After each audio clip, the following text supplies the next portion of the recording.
Hi, I'm John Maxwell. When the top companies in the world are looking for trainers, speakers, and coaches, there's one name that stands above the rest, and that's Maxwell Leadership. Our certified team members have gotten proven results for companies all over the globe, and our reputation, I'm proud to say, is second to none. Some of our members have risen to the top of their profession, including the one you're going to meet today. I proudly introduce you to my friend Bob Fabian Zinka.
Hey, Michael, I'm having a lot of trouble with LinkedIn. YouTube is working, but LinkedIn is not connecting for some reason.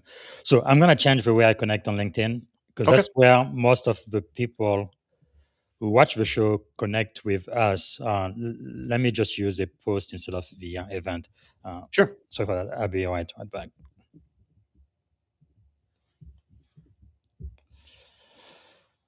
Hmm.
Hi, I'm John Maxwell. When the top companies in the world are looking for trainers, speakers, and coaches, there's one name that stands above the rest, and that's Maxwell Leadership. Our certified team members have gotten proven results for companies all over the globe, and our reputation, I'm proud to say, is second to none. Some of our members have risen to the top of their profession, including the one you're going to meet today. I proudly introduce you to my friend Bob Fabian Zinka. Welcome to the Leadership and Success Podcast with your host, Coach BZ, where we help you lead with purpose and succeed with impact. If you're ready to grow into the kind of leader others want to follow, this podcast is for you. If you're determined to elevate your success and leave a lasting legacy, this podcast is for you. As my mentor, Dr. John C. Maxwell reminds us, everything rises and falls on leadership. Our goal is simple: to inspire you, challenge you, and equip you with insights that can transform the trajectory of your leadership journey. Welcome aboard to another episode of the Leadership and Success Podcast with Coach BZ.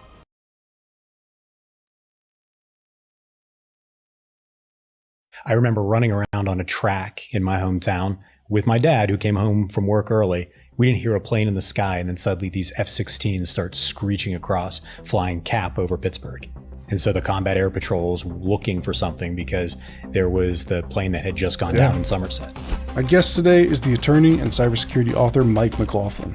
Mike has spent his career in public service and national security, first as an officer in the United States Navy and now as a leading policy advisor to federal industry. The Chinese aren't just focusing on Lockheed and Northrop and Boeing and all of the major primes that we think of when you think of defense industrial base. And their requirements may be a widget that goes onto the helmet of a pilot in the F-35. And so it could be a small business that's developing that widget. They're not going to go through Lockheed and their giant SOC. They don't need to. They go after that small business. Mike recently released his book, Battlefield Cyber, which tackles the reality of foreign adversaries and their efforts to undermine American democracy through exploitation in cyberspace. Our conversation spans that topic, his path to public service, and the future of cybersecurity in this brave new world. Cyberspace is just dramatically different from anything we've seen, anything we've dealt with in the past. The reason being is because our adversaries are treating it in a different way. If we were in the traditional physical space, the vast majority of the attacks, they would have required somebody to be physically in our country. The whole reason why you use cyberspace is to stay below the level of armed conflict. It's a fascinating conversation that I'm excited to bring to you. And now, Mike McLaughlin.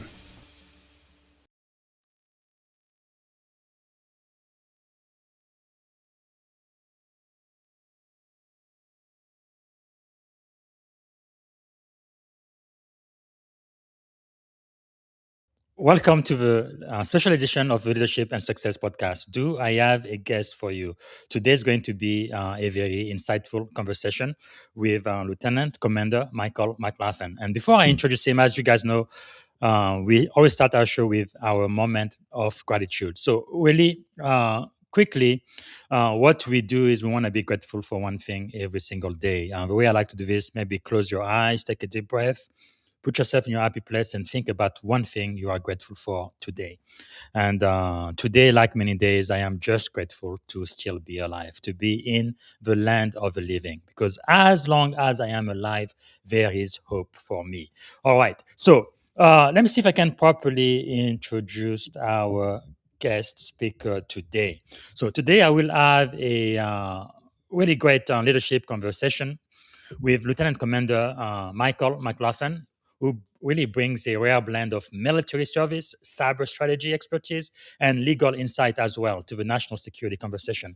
As a naval intelligence officer, information warfare in the U.S. Navy Reserve, and the leading voice in cybersecurity policy, he has spent years examining how cyber operation, disinformation campaign, and emerging technologies are reshaping the global security landscape. He is the co-author of the influential book Battlefield Cyber, how China and Russia are undermining our democracy and national security. In addition, his scholarship explores the importance of data security, digital trust, and cyber governance in a connected world, including his chapter on data in security, the imperative of trust in the data security and trust in smart city best-selling book. So Mike's work sits at the intersection of cyber warfare, national security, and leadership, making this a must-watch conversation for leaders navigating today's digital battle space in the age of AI. All right, without any further ado, please help me welcome to the Leadership and Success Podcast, the one and only Commander Michael McLaughlin. All Thanks, right. Bob. Good morning, Michael. It's really great pleasure to be speaking to you today. But before we get started, what is one thing you are grateful for today? One thing I'm grateful. There are a lot of things I'm grateful for, For and sure. then so picking out one thing makes it a little bit difficult. But I would say family primarily. I'm very, very thankful for my family and all the support I get. That is so wonderful. We are really nothing without our family. Is there maybe something about you that most people may not know when they first meet you? And most people may not know. I can probably eat more Korean barbecue than anybody you know. I think that's the one thing that puts me apart from most. That is really fascinating. And of course, you are an intel officer in the Navy Reserve. I am an IP officer. We are both of part of the information warfare community, and it's kind of rare because there are people in the intel community who have absolutely no knowledge on cyber whatsoever. I have worked with them, so it is really great that not only you are a cyber expert, but you are also a lawyer. So you have expertise in the law. How did that come to be? Because that's very unique. Yeah, it's actually interesting. And so when I was in the Navy, I was standing up a lot of programs for counterintelligence and human intelligence across the Navy. Historically, the Navy had not really been involved in CI and humans. As Mhm. I was coming up, I was standing up what's called the N2X shops, or the division within the larger N2 construct, or the intelligence directorate constructs at various fleets, and standing up the N2X programs. A lot of that required the explanation of policies, laws, and regulations to very senior officers, 3, 4-star admirals, so that they would feel comfortable in the fact that I had teams that were deploying to other countries, breaking those countries' laws, and doing it intentionally. Those admirals were a little bit gun shy when I told them that I was going to have junior sailors that were going to be carrying pretty advanced SIGINT equipment into our Mm. partner nations under clandestine operations, or conducting clandestine operations. So I had to become very, very familiar with the laws and policies and be able to Yes. spout them off. But I saw the value of the law Mm. through that process, and the value of being able to articulate it effectively, and Yeah. how that can advance operations and interests. And that really drove me towards Ah. using the law for that end and really for that purpose, which also drove me into doing cybersecurity law. That is really fascinating. So you served as a commander, U.S. Navy Reserve, cybersecurity strategist, attorney, and best-selling author. What originally inspired your passion for national security and cyber strategy? I believe you came through the academy, right? I did, yeah. And so I went to the Naval Academy, and now I remember distinctly, and on a number of podcasts, I've talked about this, where I have a very vivid memory where I was running around a track when I was in middle school, and this is when the 9/11 attacks occurred, and I remember seeing the Air Force flying combat air patrol over Pittsburgh, where I'm originally from, and that moment really transformed my life, and it was Mm. one that changed my goals, my passions, from focusing on me, focusing on my own aspirations. It really transformed it into something that I wanted to do public service, and I wanted to get into primarily into the military. I told my dad at that point I wanted to be a Marine sniper, because that seemed like the coolest job in the world to me. He told me, "Why don't we go take a look at the Naval Academy?" We Yeah. did, and I had a great time, a really great experience at the Naval Yes. Academy. Graduated the academy, got into the intelligence field, and really enjoyed that. And ever since, I've had great opportunities along the way, and I feel like every time there's been an open door, I've tried to take it, and it's led me to some really interesting experiences. That is really quite remarkable. So, being from the academy, I bet you can finish this praise. Go Navy! Eat Army. Okay, all of my soldiers, don't get mad, don't get mad. It's okay, it's okay. Keep watching, keep watching. I've actually probably interviewed, maybe, I don't know, a dozen senior army officers. None of them have accepted my challenge. I've challenged them to accept a T-shirt from me. I will pay all expenses. No, go Navy, beat Army. I will ship it to them, whatever size. Nobody wants it, but anyway, it is all good. Now, another thing you mentioned, the Marines, they are kind of special. I mean, there is military, but the Marines, they kind of like a different breed. The few, the proud, the Marines. It's incredible. Special is one way of putting it. Yeah. Really, I mean, I've been in the Navy, 21 years now. I have never in my entire career seen a single fat Marine, not one. Yeah. It's incredible. God Yeah, bless them. The Marines have a great ethos, and I Yeah, graduated the academy with hundreds of Marines, and they are some of the best people in the world. Their abs- mindset is second to none, and quite frankly, the warrior ethos that the Marine Corps has is something to truly be admired and something that all services should aspire to. absolutely. And they could probably kill you in 1,000 different ways, but God bless them. So, for many of our listeners, especially young officers or cybersecurity professional, what early leadership experiences most shaped your approach to leadership today? So I would say that I learned very early on that leadership is really about accountability more than it's about authority, or more than it's even about rank or titles. It's Mhm. really easy to think of leadership about that, about being about rank or position, being a partner in a law firm, being a commander, being a captain in the Navy. Mhm. In reality, what really shapes you is the situations where people are looking to you for clarity when things are uncertain. Those experiences really teach you pretty quickly that your job is to bring calm, direction, and trust in any situation. And if you're able to Mhm. do that, and you're able to articulate your vision while also taking care of the people who are entrusted to Mm. you and who are trusting you to lead them, that's real leadership. And I've got innumerable examples where I've seen both good leadership and bad. Unfortunately, you learn more from bad leaders than you do from Yes. good. But I think really it's about taking care of people. It's about having vision, understanding, and it's about mission accomplishment.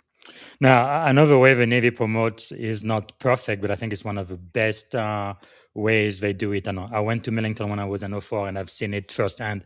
However, in my own experience, yeah, maybe I've got maybe one or two bad leaders since I was enlisted, but for the most part, people are really great and they really do care for their sailors. They do live by a leadership mantra, right? Mission first, but people always.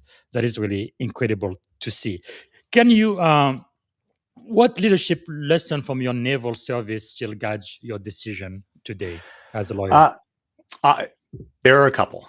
Discipline is one of the biggest, and the ability to stay disciplined to even when things get hard. Mm, And when I say discipline, it's understanding that there are things that are going to take months or years to accomplish, and yes. staying the course on those things is one of the most challenging things for anyone to do. I mean, we live in a society where Yeah. everyone wants instant gratification, but having the discipline to wake up every single day and work towards something that the end state may be months or years off Mm, requires a lot of discipline, and that's something that I truly value, and it's something yes. I always work towards. I don't want to say I'm perfect at it, but I always work towards that level of discipline.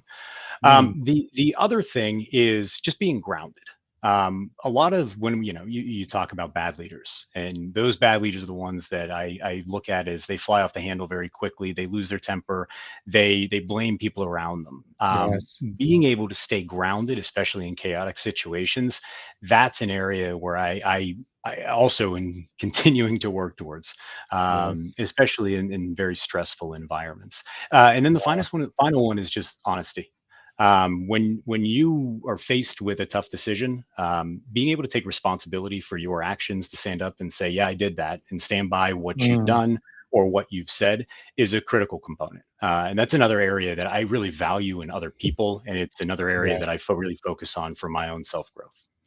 Really, all of those align very well with our Navy core value of honor, courage, and commitment. That's so powerful. Let's talk about your best-selling book, Battlefield Cyber, which you co-author with Bill Holsten. How China and Russia are undermining our democracy and national security. Why did this book have to be written? So when I was getting out of the Navy, or getting out of active duty, I should say. So last 6 years, I was on active duty. I was at U.S. Cyber Command, and I served in various roles, including senior counterintelligence advisor, where I was advising the command on all counterintelligence activities conducted by the Department of War in cyberspace, as well as the chief of counterintelligence and human intelligence for the Cyber National Mission Force, assisting in CI human support broadly to the CNMF. In those roles, it was always I valued it and I found it to be a blessing because I was able Mm. to really peek behind the curtain and understand what the risks, what the threats, what the overall battle space truly looked like.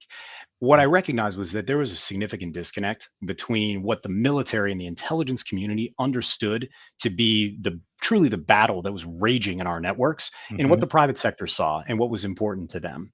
So the purpose of the book was to try to bridge that gap and really focus on how do we allow network owners, company executives, board members to see the forest for the trees and understand that there is a spectrum of Hmm. warfare that we primarily look at in the US through a soda straw. And we say, well, cyber warfare is something, the equivalent of which in the kinetic space would go boom. Well, that's just Yeah. not how our adversaries look at it. They use malign influence, they use intellectual Hmm. property theft, they use proxies and criminal groups, all the way up to and including destructive cyber attacks. But that whole spectrum, the only Yes. point at which the military is getting involved are those destructive cyber attacks and to defend the private sector. Everything leading up to that point is really a gray area. Mm. And network owners are left to their own devices. We're seeing this play out in real time right now, where you've got the Iranian regime targeting major US med tech companies and targeting Hmm. critical infrastructure. You've got China targeting critical infrastructure operators and have been for the last 2.5 or 3 years. You've got Russian intelligence services targeting the software supply chain. All of these companies are not protected by the military in the same way as if these countries launched a cruise missile, they would be protected by the military. And as a result, companies need to really understand what is the geopolitical landscape, what is this battlefield, and what's their place in it. That is really powerful. We have an active member of our tribe, Daniel Young from Maitland, Florida. He has a question for you. He says, Commander McLaughlin, it's an honor in your book, Battlefield Cyber. You talk about the enemy inside the gates. As a system architecture focusing on behavioral infrastructure, I am focused on how do we train civilian leader to build a human firewall that is as resilient as the military systems you've advised. Thanks again for your time and support. So, how do we do it? Man, that's a terrific question. And to be honest, that is probably about a $200 million question. Yes. Ultimately, you can have all of the technology solutions in the world from a cybersecurity perspective. And if one person clicks on a phishing link or puts their credentials into Yeah. a phishing site, you're Mhm. going to be compromised. And it really is. The threat actors are simply looking for an opportunity to utilize exposed credentials against you, log right into your environment with those credentials and with those privileges, and then escalate, move laterally, exfiltrate data, or deploy backdoors as is their intention. That Yes. human fabric, that human element is so important. It's so critical. And so training across the board is really, really important. These types of training, though, and I'm sure we've all gone through cybersecurity training where you're watching a video and you just click next, next, next. You're doing Mhm. 6 other things at the same time. And then at Yes. the very end of it, there's a test or a quiz. And if you fail it, you go right back to the where it was in that section and you then retake the test or you remember the answer and you essentially brute force the test. Yes. That's not valuable training.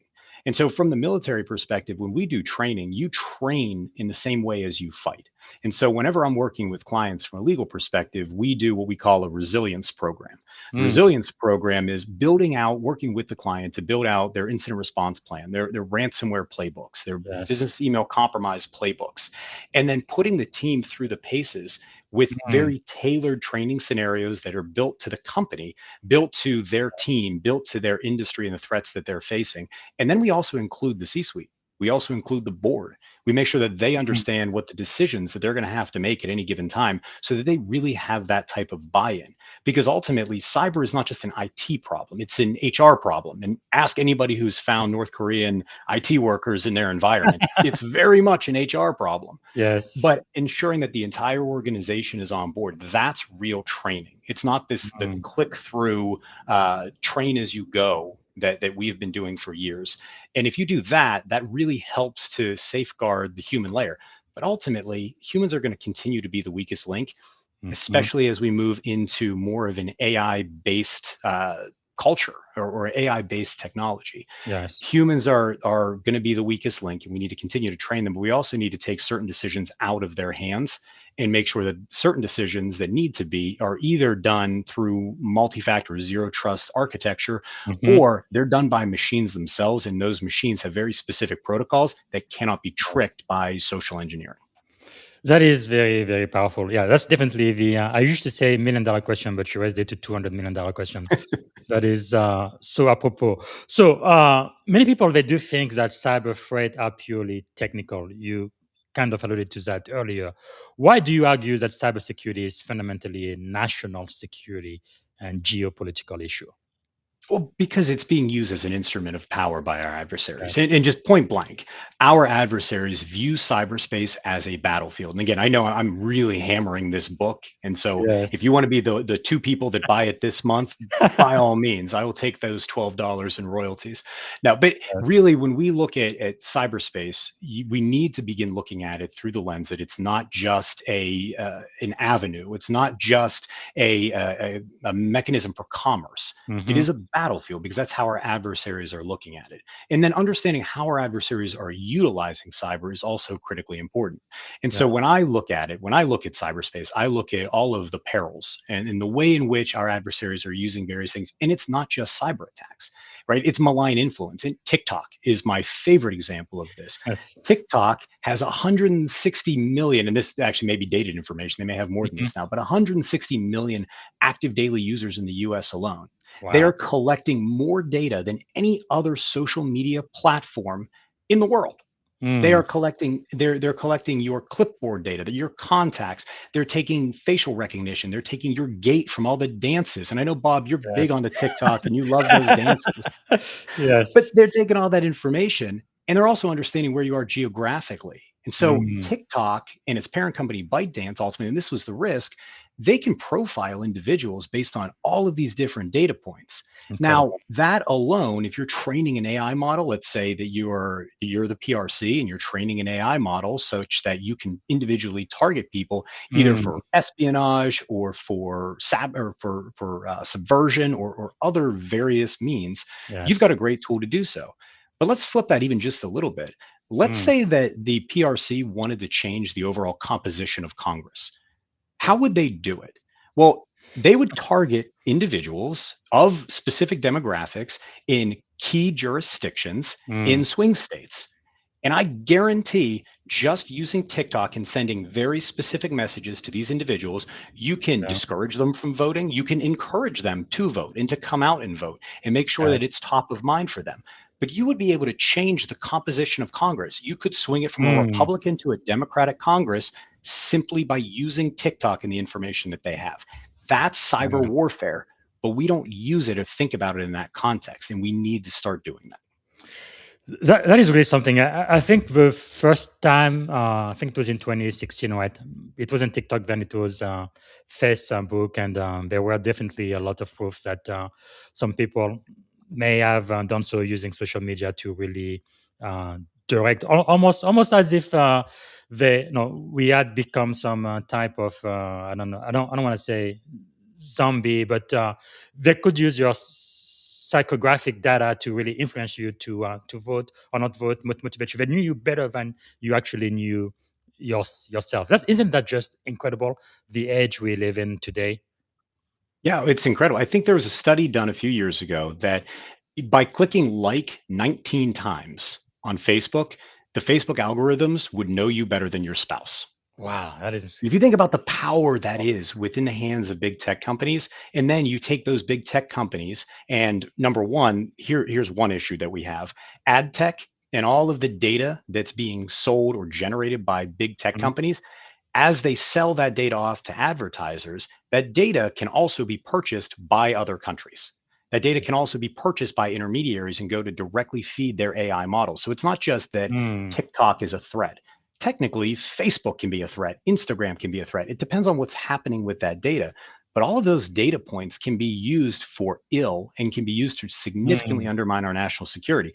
That's why it's really critical to understand what information are you putting out into the ecosystem? What information about yourself, what digital detritus is actually being put out about you or that you're allowing to go out?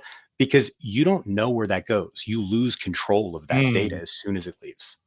Wow. This almost makes you want to turn off your computer and go back to paper and pencil, which we're never going to do. So, what do you believe is the solution then, especially with our young people, our teenagers? What should they Uh, do? it's education for teenagers in particular, and it is absolutely terrifying growing up today. And from a parent's perspective, and I've got three kids, one of whom is a newly minted teenager, but it's absolutely terrifying.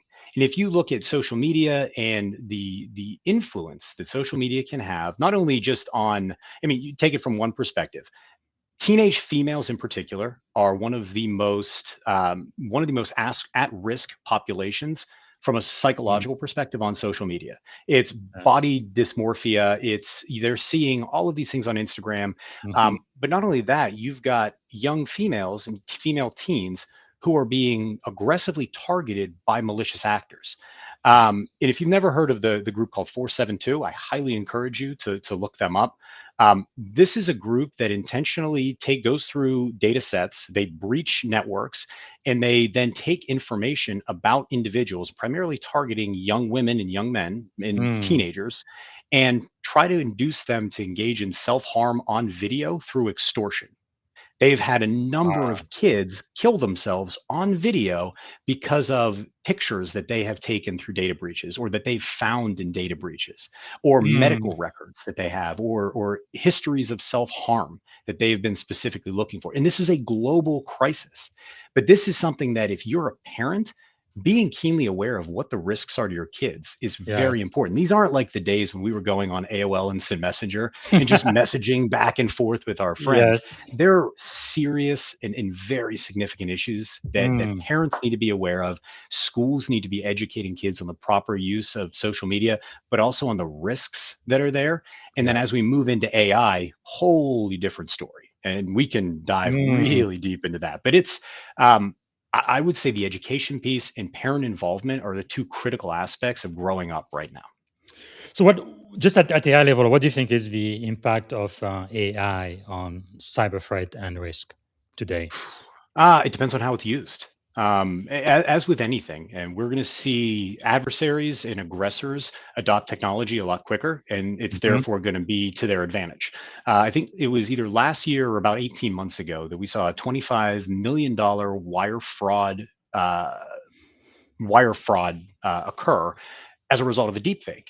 This was Mm, in the Far East, and you had a CFO deepfaked in a video on a Teams call, direct a controller to transfer $25 million. The controller went through all of the right processes of following up and checking, but that deepfake video really did it.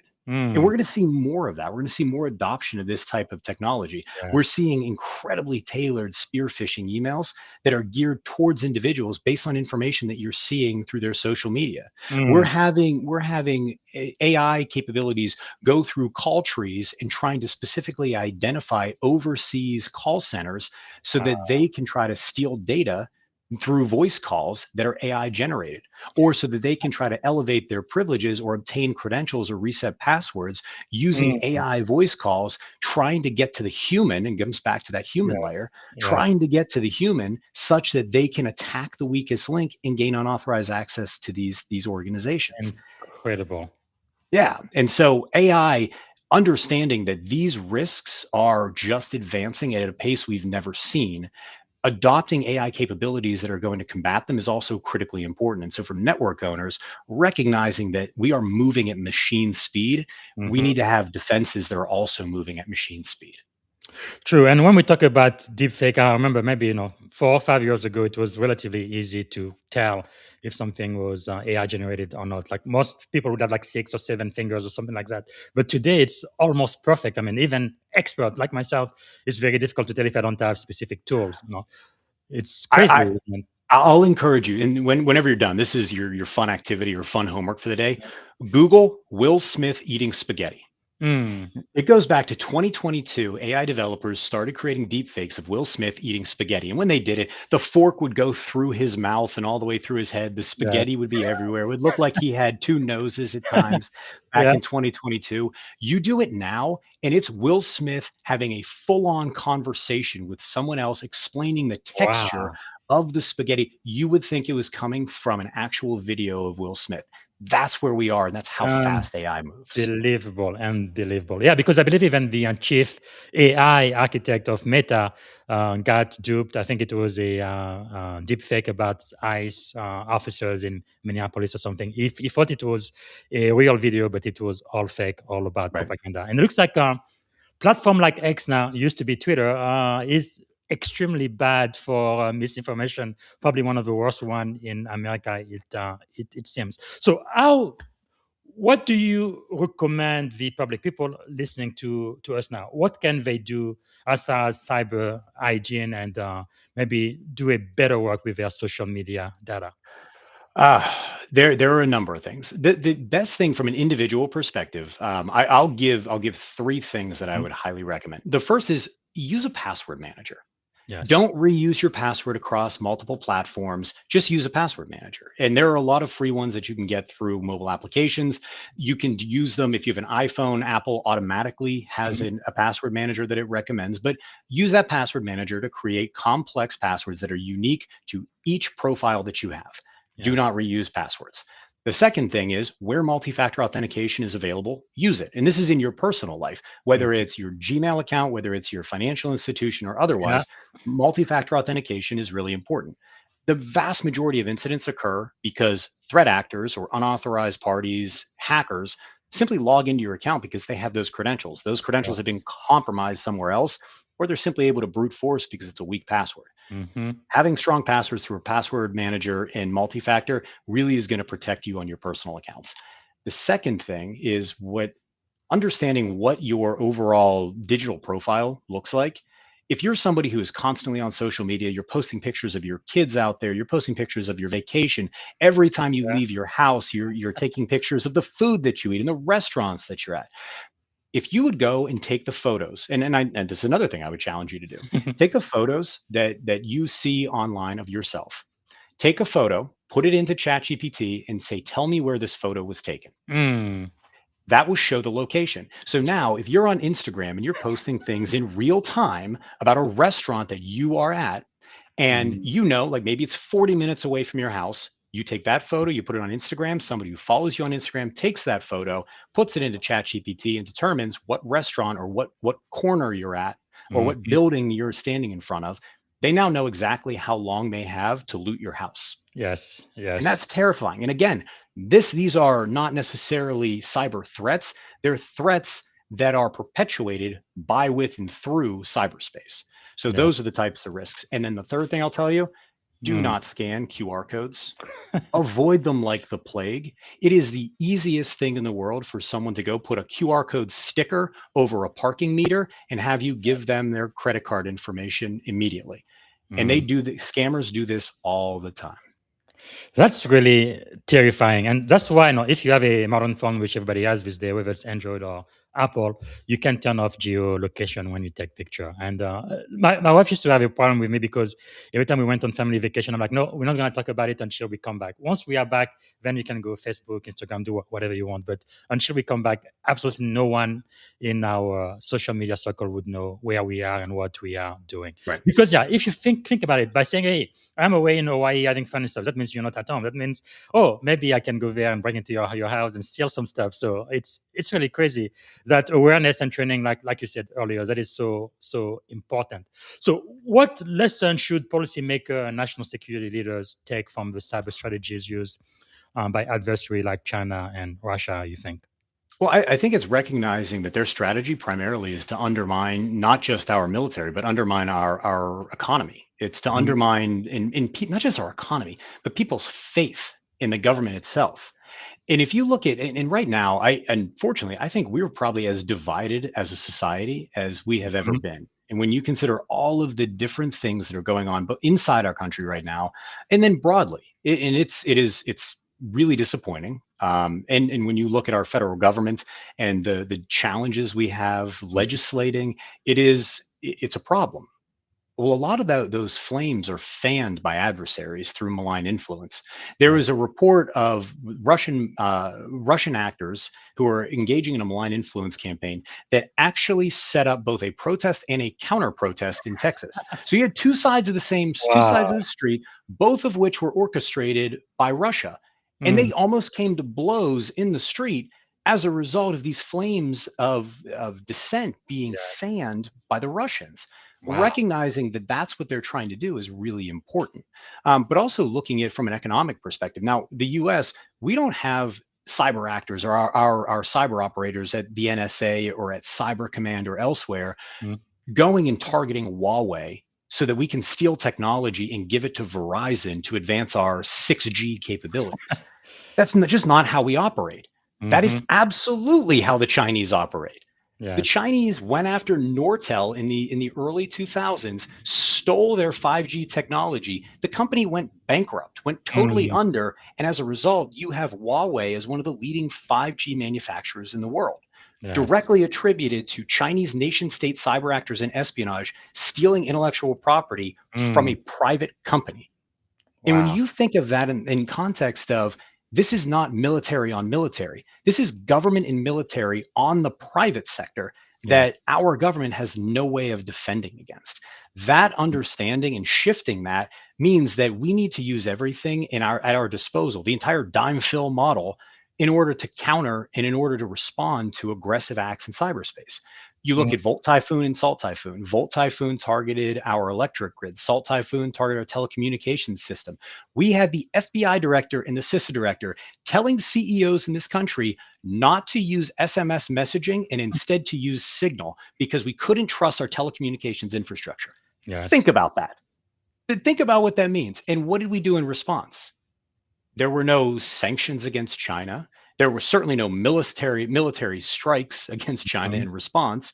And so what is China to think? What's our red line? Because they've now accessed our critical infrastructure in multiple sectors Mm, with impunity, and we haven't responded. So allowing nation states to do that forces them or gives them the understanding or the true or the false belief that they yes. can continue conducting these operations. And one final thing with this, that's not going to stop. And China is a really great example. And outside of cyberspace, China is a really great example that if you allow them to take an inch, they will take a mile. And the Yes. inch that we've seen, the example as a Navy guy, South China Sea and all of the island building in the South China Sea. When Mm, China first started dredging the reefs like Mischief Reef or the Paracel Islands in the South China Sea, you yeah. had the Philippines complaining, Indonesia was complaining, the Vietnam was complaining. We didn't do anything to stop them as an international community, and Nothing. now there are hardened bunkers on these very large islands. One of which is the size of the Beltway in DC or Mm, the inner Beltway in DC, where they have advanced weaponry. They've got surface-to-air missile sites. They've yeah. got their most capable strike fighters are Mm, all located on these islands that they created that they're now saying this is Chinese territory.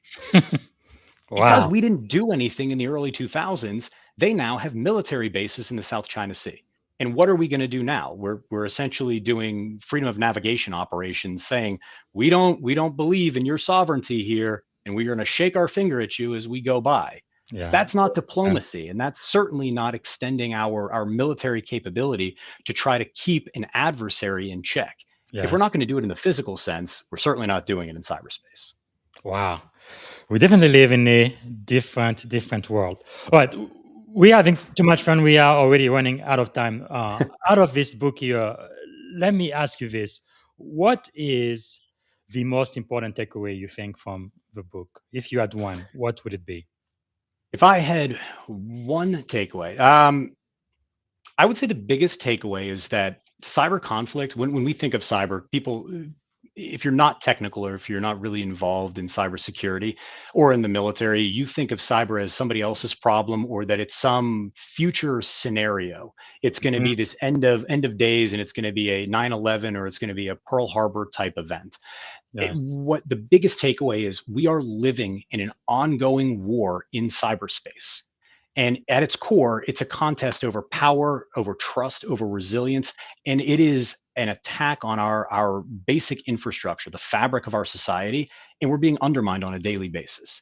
That war is critically important for everyone who accesses the internet. If you connect to the internet, you're a part of this battlefield. Understanding and recognizing that is a critical component of citizenship in the Yes. 21st century. Well, with the time we have left, let's talk about your second book because I think this is so critical as well. Data security and trust in smart city. You wrote a chapter, Data Insecurity, the Imperative of Trust. I guess the first question I have for you is in your chapter, right? What we talk about smart cities. First of all, what exactly is a smart city? But also, why does cybersecurity matter so much in that context? Yeah, so smart cities, when we built cities going back to, to the Roman days, but certainly modern cities that we started to really construct in the US and think like 1950s, when we started to construct the suburban areas outside of cities and we had the suburban sprawl, we did it based on geographic features, we did it based on the size of the roads and really, really physical infrastructure. As we move into more of the how do we architect cities that are going to be advanced, that we can understand what the flow of traffic is going to be, how do we optimize the flow of traffic, Hmm. how do we ensure that we reduce congestion or we reduce CO2 emissions or light emissions, all of those things have to do with data. And so smart cities are a way in which we can control all of these various aspects of operations of cities such that we can gain efficiencies, we can optimize cities through the collection of data. So these are the cameras that we're seeing on stoplights or on streets. This is the information we're collecting from mobile devices to understand what the population density is at any given time, from vehicles that are traveling the roads themselves, all the way to the roads and having sensors in the roads so we can understand what is the breakdown of certain types of asphalt versus in certain areas given weather conditions, given the overall traffic conditions, Hmm. and being able to really gain efficiencies from that. All of which is critically important if we want to make sure within the 21st century that we can advance things like flying cars or autonomous vehicles realistically. So as cities become more and more connected, it looks like everything found its way to the internet, even people's refrigerator, microwave. It just doesn't make any sense. So transportation system, energy grid, public service, on and on and on and on. What are the biggest security risks you think? I would say the biggest security risk that we have in the 21st century is data. And bear with me because most people would say, well, the biggest security risk is China or it's criminal actors or it's Russia. The reason I say the biggest security risk is data is because in the 21st century, and particularly as we continue to move at pace towards very advanced AI capabilities and really move towards a large quantum computer, everything that we do is predicated on data. Yes. Data itself is there's a famous quote that data is the new oil, right? It's that valuable. The challenge that we have is who is going to collect quality data and make it available to developers such that they can innovate and allow the US and our Western allies to keep Hmm. pace with China and win the AI race. Currently, China is collecting more data than anyone else in the world. They've got 1.4 Wow. billion people and more cameras in Beijing than any other major metropolitan area. And through China's Belt and Road Initiative, they're exporting these safe smart city technologies to countries and to cities all over the world, all the data of which is being funneled right back to Beijing such that they can advance their AI models. And they're doing this at scale, and they're doing this in a very effective way. We, in the US and Western allies, by contrast, are restricting access to data. GDPR makes it very difficult to do anything with personal data if you're a resident of the EU or if you're a company collecting data from individuals within the EU. And within the US, we've had a number of antitrust and Sherman Act suits brought by Congress against our major hyperscalers. Those are the same companies that have access to that data that are able to advance our innovative capabilities. But it's not enough.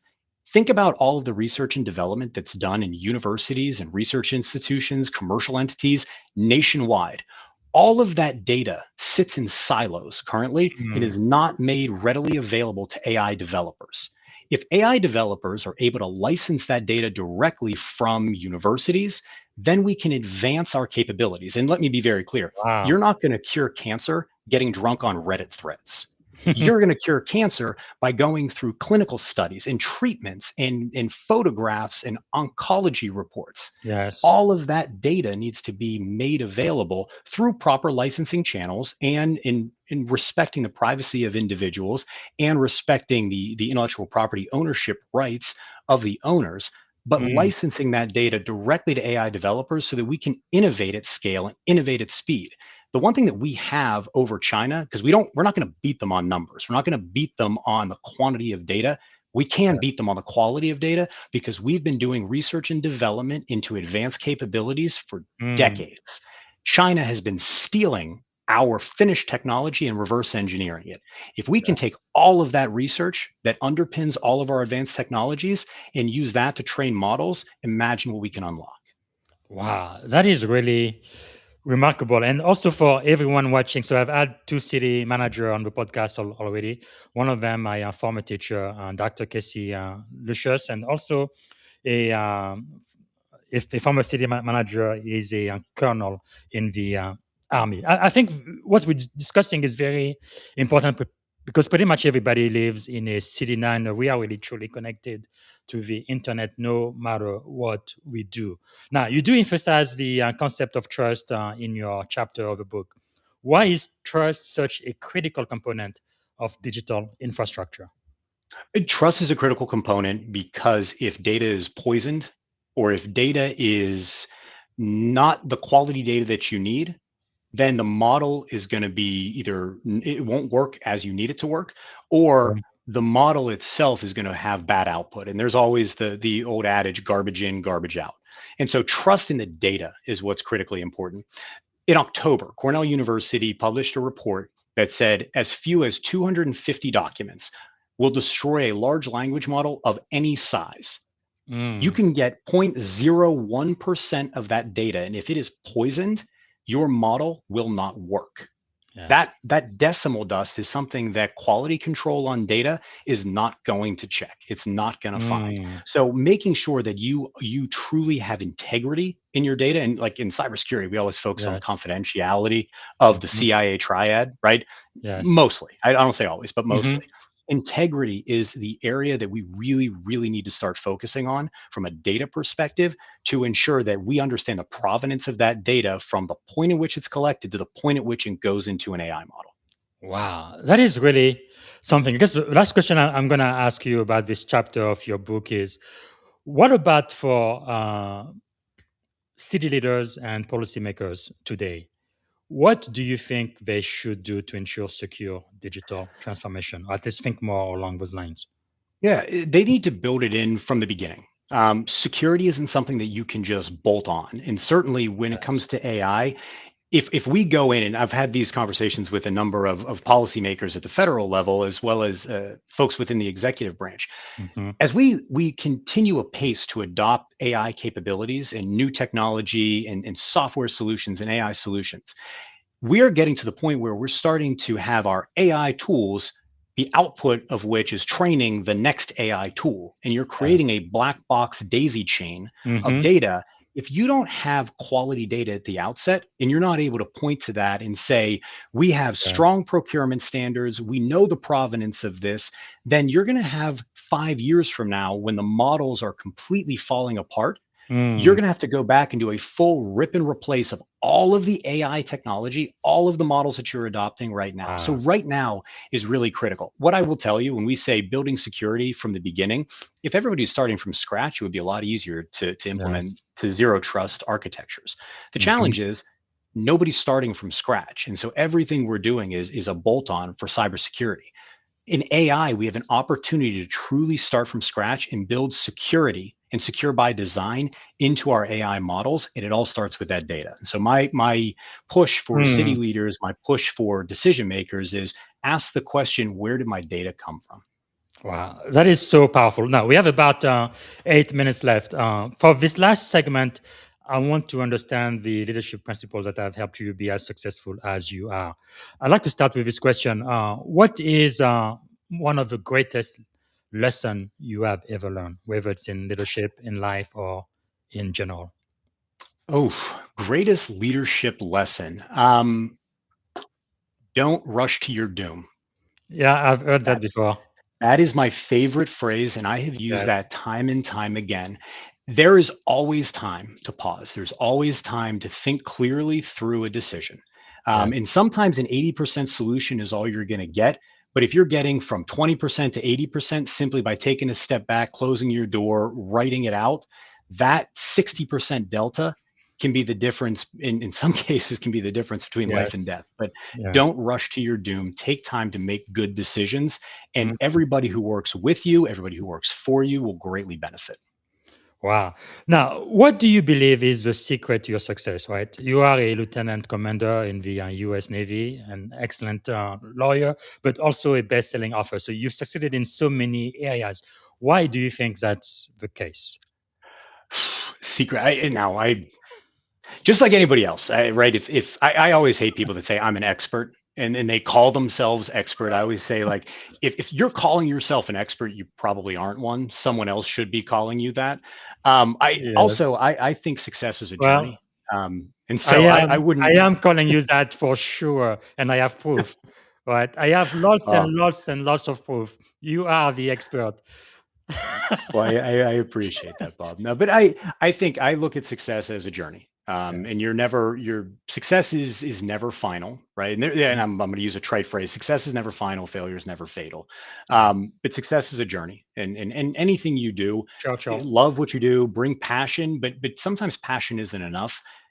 Taking passion and transforming that into an obsession for what you do. And I would say, and I think my wife and family would would agree with this. I truly do become obsessed with things that I'm passionate about. Yes. And transitioning from passion to obsession is where the discipline comes in. It's where the focus comes in and allows you to do things that you never thought you could. Wow, that is a great answer. Thank you. And what type of things are you learning these days? I know leaders are learners. Leaders or learners. Right now, I'm really focused on understanding the different types of artificial intelligence and the overlap between artificial intelligence, training data, and then the different forms of AI that come from that. And understanding that AI is not just a monolith. That you have neural networks, you've got large language models, you've got GPTs, you've Hmm. got agentic AI.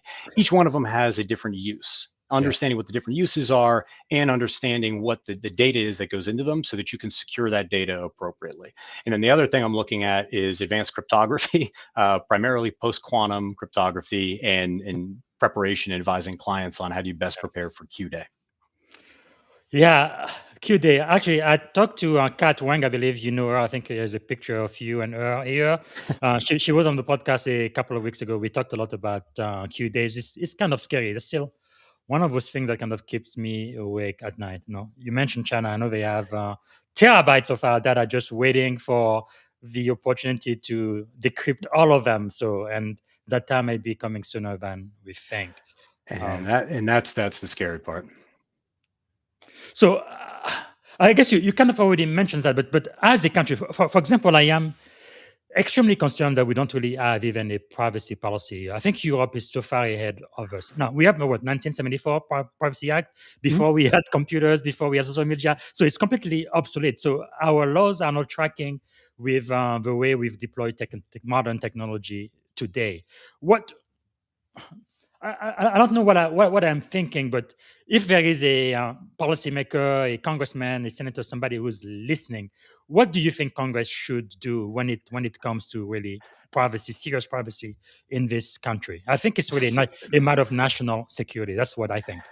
Yeah, I'll give you two answers. The first answer is we do need a federal data privacy regulation, very very badly. Right now, there's a tapestry, and there are about 25 states that have individually passed comprehensive data privacy laws. Each one Mhm. is slightly different, and as a result, every company who's operating in these states and primarily focuses on larger companies who are collecting Mhm. specific types of data, but every company requires an attorney in order to navigate these things, which is great job security for me. And so I can't really complain too Yes. much about it.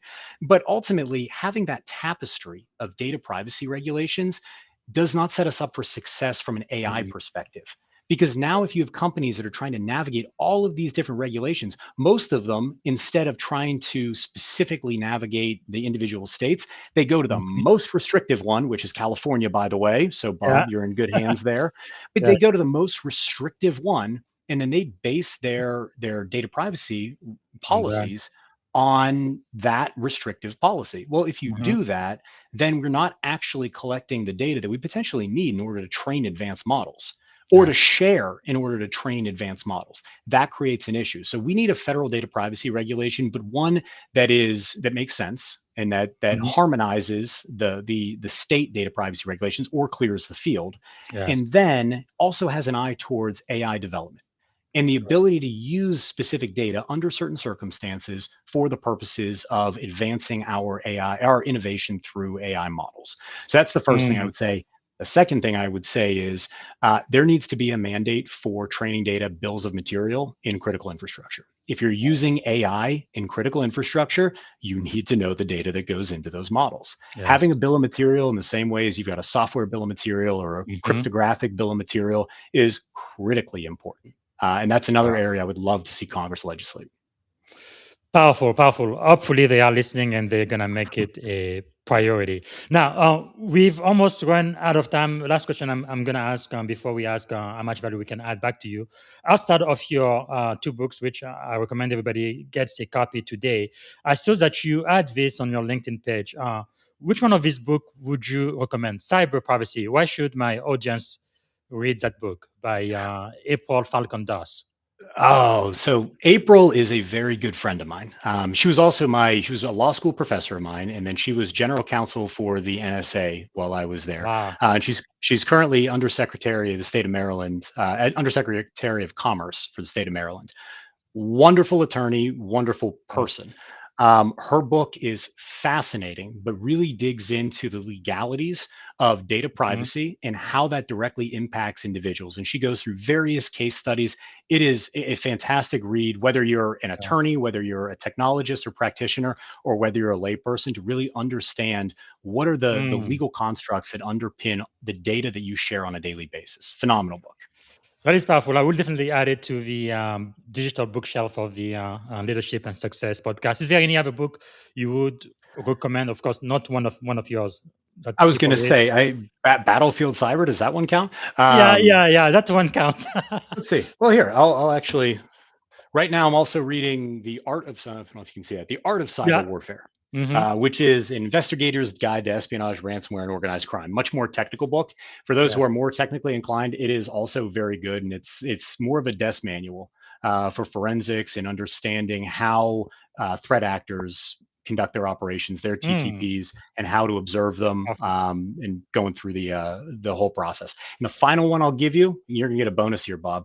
My Yes. favorite cybersecurity book of all time is a book called The Cuckoo's Egg by Cliff Stoll. This is the book I Really? buy for people more than any other. This is Ah. Cliff Stoll is the godfather of forensics. This Mm-hmm. is a guy he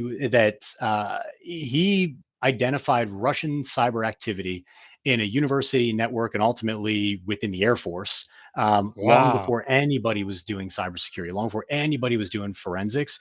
And his story is both interesting, it's told as a story, but it also goes through the Man, forensic process, and it is fantastic. that is powerful. The cuckoo's egg tracking a spy through the maze of computer espionage. That's the Very one. good. I will make sure to add that. Thank you. Thanks so much. No, we're definitely out of time. So, as we end, how can we add value back to you? And thanks so much for speaking to us today.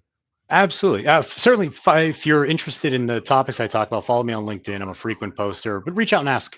Reach out and ask questions. If there's any way I can be of assistance, I am a cybersecurity attorney, and so if you get hit with an incident, please give your attorney the call first. Yes. And if you're not your attorney, then I'm happy to represent you. And otherwise, no, just stay engaged. Stay engaged in cyber. Stay engaged in AI. Make sure that you're staying on top of it, because that's a national security imperative. We can't have people who are burying their heads in the sand.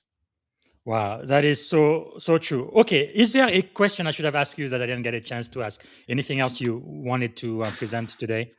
My favorite color is red. Very, very good. So, you really do what you preach, because there is absolutely no information about you on social media anywhere except for LinkedIn.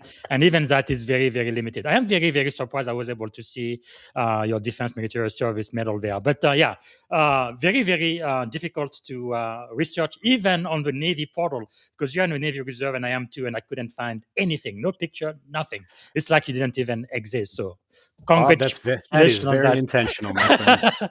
That is very good. I love it. So maybe the very last question I'm going to ask you is, what advice would you give to the 17-year version of yourself, knowing what you know today, and having had the great career you have had in the Navy? What would you say to 17-year-old Mike? 17-year-old Mike, I would say don't pretend like you know the answer if you don't know Mm, it. It's really important and when you're giving presentations, you're giving advice, say what you know, say what you don't know, yes. and say what you think, but very clearly distinguish between those. Mm, I- Trust is built on people believing what you say because yes. you're honest about it. If you tell somebody something as though you know it for sure and they take you at your word and you're wrong, Mm, you trust breaks down. And in the military, there can be significant consequences there. But yes. when you don't have all the answers, that's okay. But that's just when leadership steps in, and you have to be Mm. honest about what you know, what you don't, and what you think. That's powerful. Going back to humility, I always like to end with something positive. So, what is something you are feeling optimistic about? We talk about a lot of doom scenarios today. Something positive, please. Something positive. So I had the opportunity to speak recently in front of a group of young junior officers. Mm, Um, we've heard a lot about how recruiting's down and that we've got challenges within the military for junior yes. officers and enlisted. And what I can tell you that the engagement I had with this group of junior officers was absolutely phenomenal. They Mm, are all engaged, they're all doing it for the right reason. And so you hear about, Gen Z being a very entitled generation. What I'll tell yes. you is you've got a generation of young people. And truly, you've got a generation of leaders who have been Mhm, raised on advanced technologies yes. and raised to question those technologies, not just to blindly trust them. And so Mm, I'm very optimistic that as we continue to grow and as we continue to move forward as a nation, I think our military is in powerful. very good hands, as it has been for many, many years. And Yes. our leaders need to entrust and empower those young officers. So powerful. Yeah, I want to look at my daughters. They don't even need a manual. They just figure it out. They start typing, and wow, pretty impressive. Okay, this is it. The last question I'm going to ask you is, what is one word that represents our shared experience on this podcast today? And that's the last question. Ooh, powerful. Well, thank you so much, Commander Michael McLaughlin. I am so grateful you took time to speak to us, and I really appreciate what you're doing, not just in uniform but out of uniform too.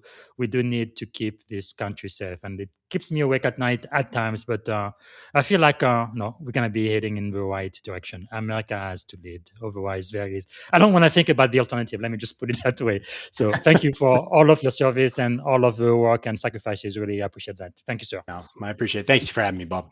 Bye.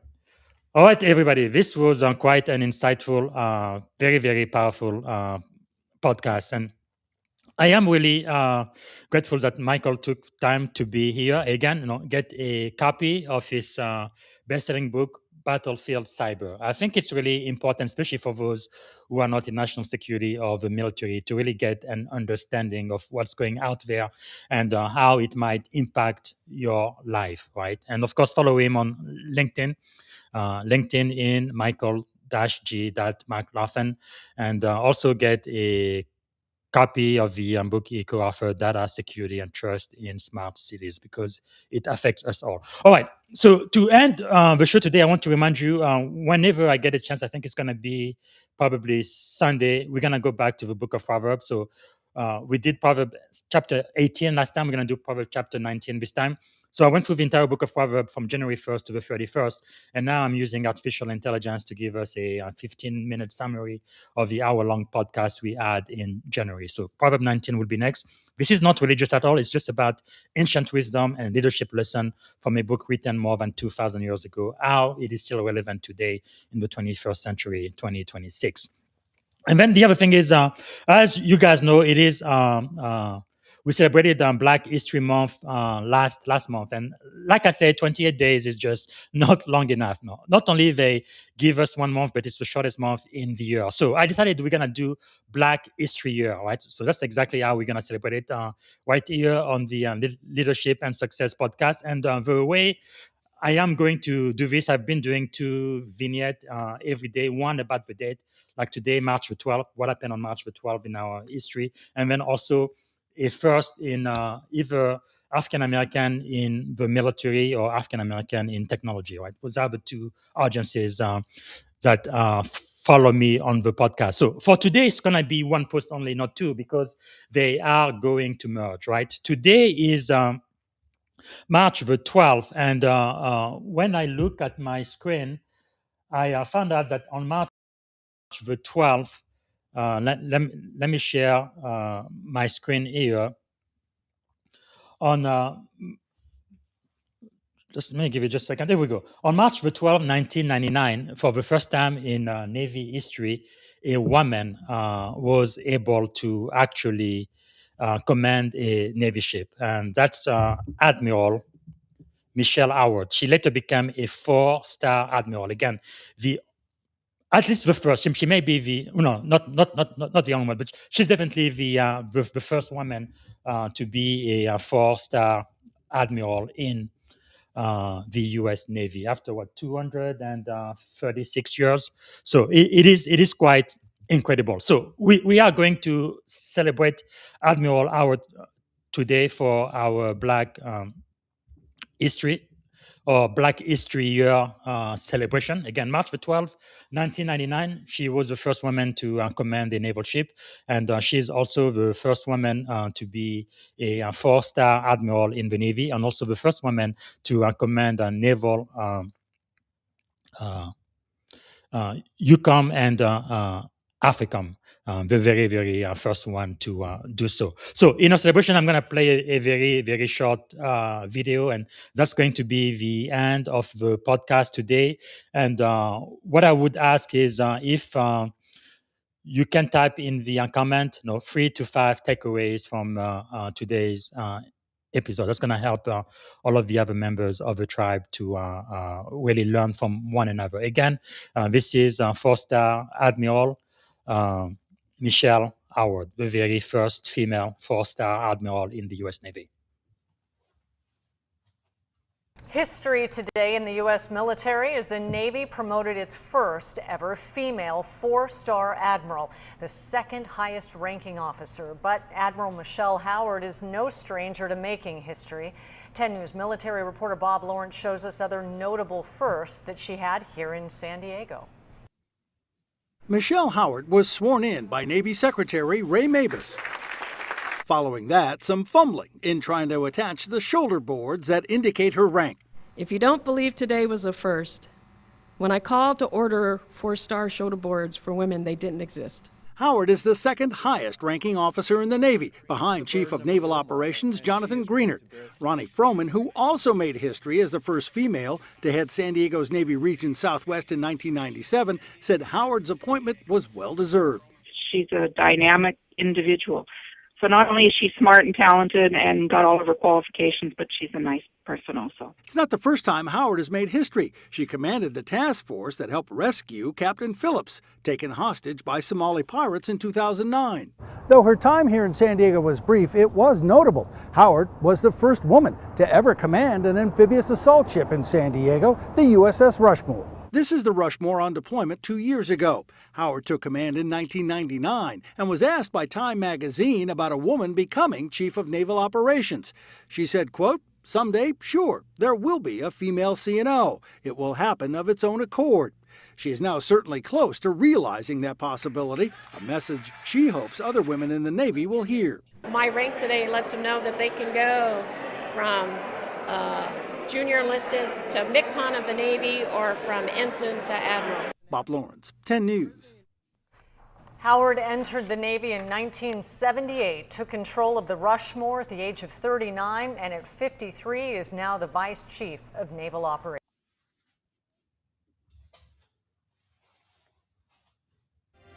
Thank you for tuning in to the Leadership and Success Podcast with your host, Coach BZ. If today's episode added value to your leadership journey, be sure to subscribe, share, and join us again for more wisdom nuggets on how to lead better and achieve greater success.